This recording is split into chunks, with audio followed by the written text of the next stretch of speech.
Comeback Team community, welcome to the Sarasota edition. We've got a very special guest today. We've got Tiki Anderson, Sarasota police officer, athlete extraordinaire. We're here at her home high school at TA's, Coach T.A. Anderson's esteemed high school in Sarasota, Florida, Sarasota High School.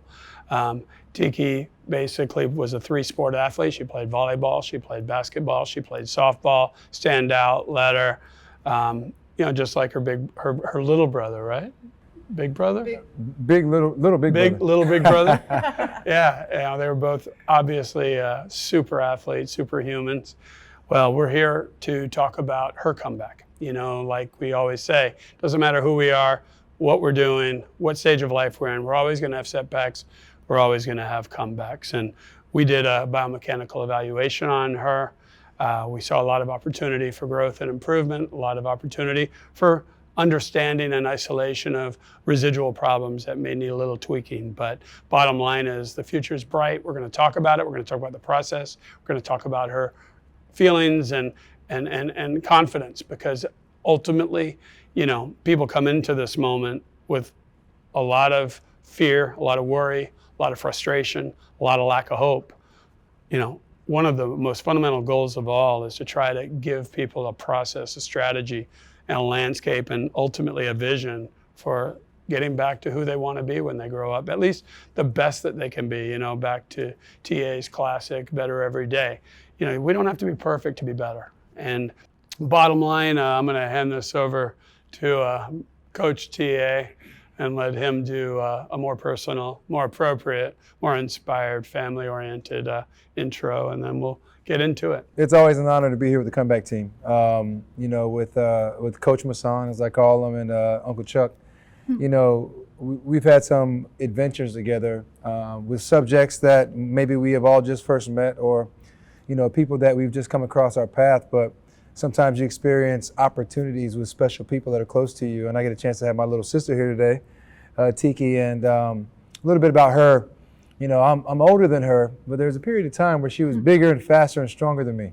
So, I attribute a lot of my athleticism, former, past, and current, to her chasing me around and trying to beat me up. But in all sincerity, though, she's always inspired me. She's always been more consistent than me, more deliberate than me.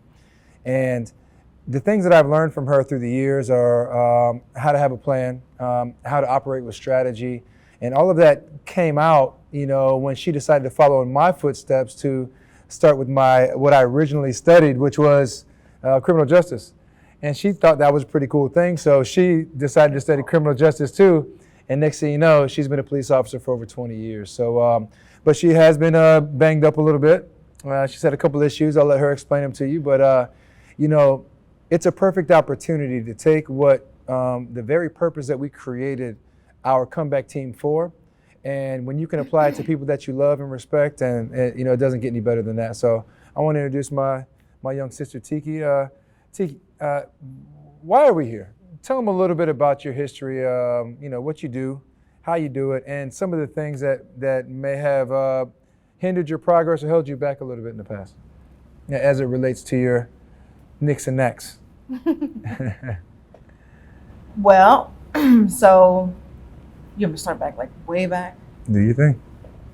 So for years, we always went back and forth, like how many sports are you going to play? How many games do you have this week? And so it was always a competition, which was always a positive thing, because it always kept us getting better and, and one-upping each other and everything. So throughout our lives, we didn't have time to sit around and wonder what was next, because next always was there.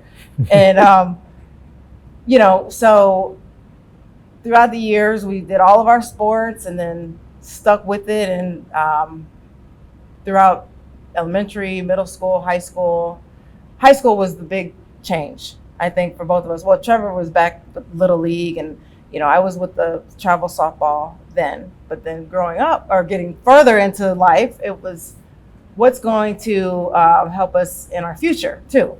So, everyone aspires to be a pro athlete or whatever they want to be, but at the time it was, let's just do the best we can do right now. And as our dad always said, you have to get better every day, and good enough is not enough. So let's do as much as we can, right?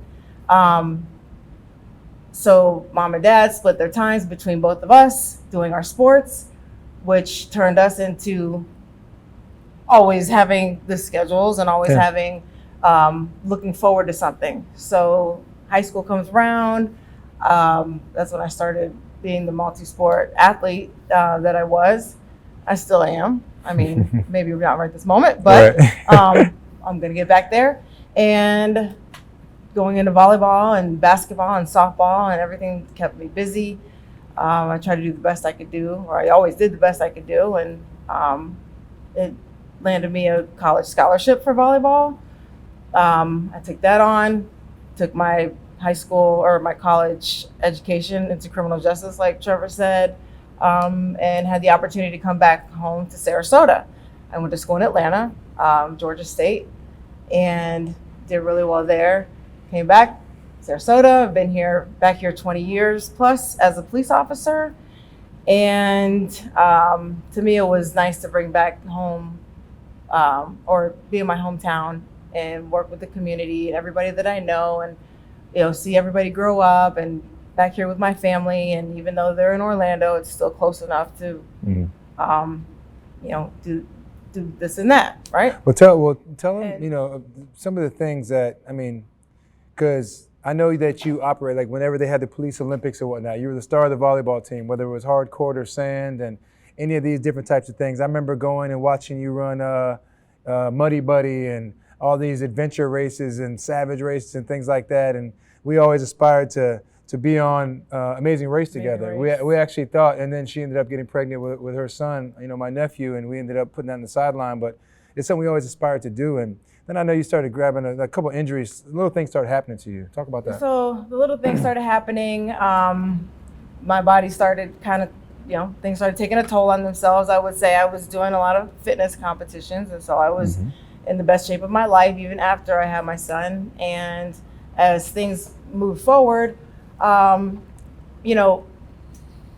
as aggressive as I was growing up, started catching up to me. So my knees started bothering me, and then this started happening. And law enforcement is a very aggressive career, strenuous. You're doing a lot of physical activities. You have to stay in shape. So you're doing the best you can all the time, and it takes a toll on you. So I started with the knee injuries. I've had both of my knees replaced. I came back from that. I went back to playing volleyball, basketball, and softball in my adult years in the co-ed leagues and everything like that. And I was able to do that. Police Olympics, that was what I looked forward to every year. I could jump through the roof basically. And then moving forward, I had a few more injuries. My back gave out on me. I had to do that. Setback again. I came above that.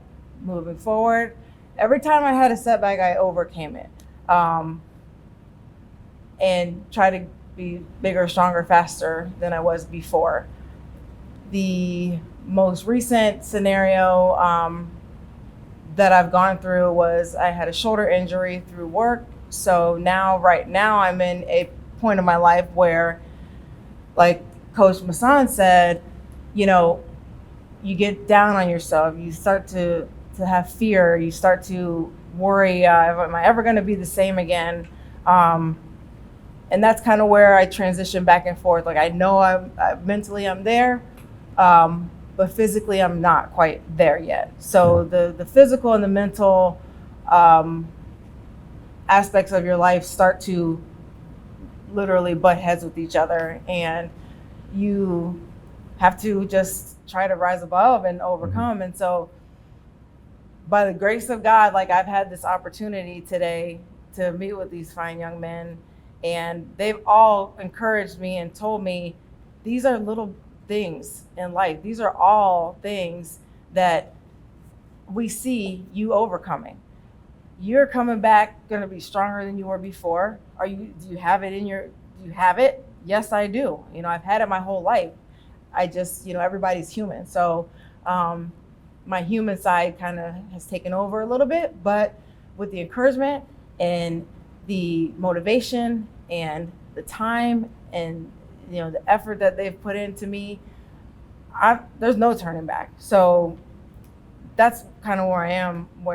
Yeah, and what's cool is Chuck and Dr. Masson were able to find some very significant things very early on, and it's almost like I wanted to stand a little bit on the outskirts and kind of see if what I had been seeing all along or what I had been seeing progressively was lining up with what you guys were seeing. Chuck, talk a little bit about not only some of the things that you might have seen in Tiki, but some of the things that you see to be consistent with areas of the body. Once one thing gets bound up, it normally has a result, if this, then that.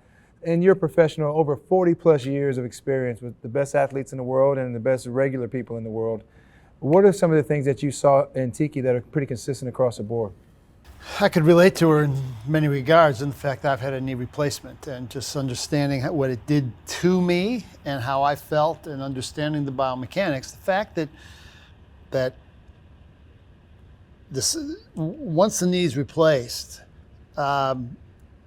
the rehab early on is to try and just flex the knee. But the knee just doesn't flex. There's also a glide to it. Think of the femur, which is your thigh bone, that's going to move forward. As the knee flexes, it moves forward on the tibia, which is more fixed, and there should be this gliding relationship.